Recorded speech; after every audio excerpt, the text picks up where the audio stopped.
This week, as I was thinking about financial information systems and what I could build to represent them, I just kept having the thought of these are systems that, in specifically engineering companies, think these are systems that are often taken for granted and are only, I think, noticed when they are not working, right?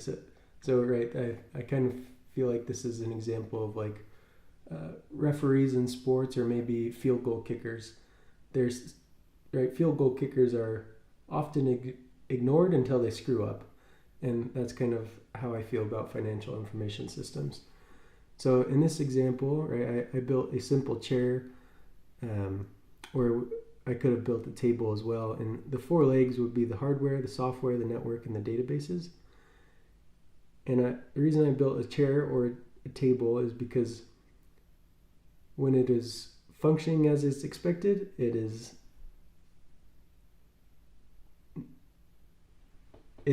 just works, right? If you're able to sit on the chair and it doesn't wobble, you just use it and you continue on, right? And so in a financial and information system, when it just works, right, that means we have real-time data. There's automation that's able to move data around, create reports. All the security and the compliance is taken care of, and we're able to generate any kind of information and get it to anyone wherever they may be in our company, right? If we're a global company, the networking just works, only our company is able to get into it. Right, but if any of these four legs, right, the hardware, software, network, databases, if any of these have issues, then it's going to cause a downstream effect, and this financial information system is going to be right, a cause of burdens for whoever's using it, right?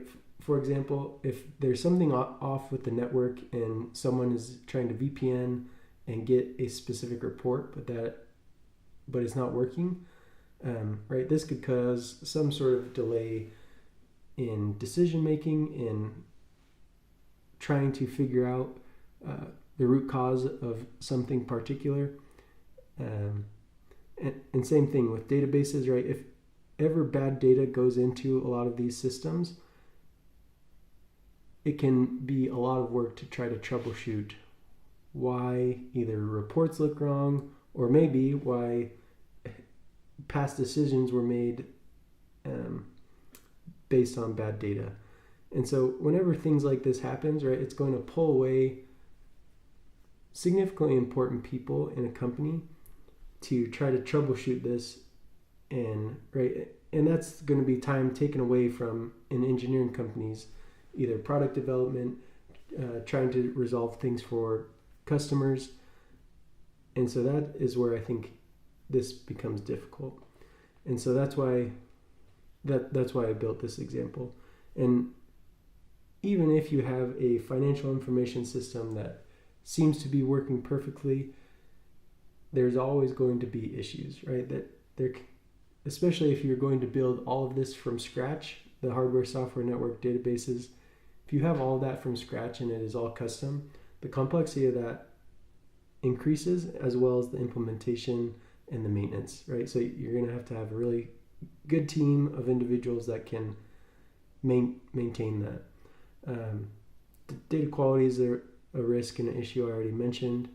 And then cybersecurity, depending, right, if you work for some sort of government contractors or anyone that deals with the government, right, you're going to have to be responsible for reporting to regulators as to why this all works. And so often, I guess, right, if you're able to use an out-of-the-box option, right, AI mentioned things like Intuit and QuickBooks, right? If you're able to use things like that, then maybe you're able to put some of that cyber security risks, move it onto those types of applications. But anyway, those are my thoughts for this week. Thanks.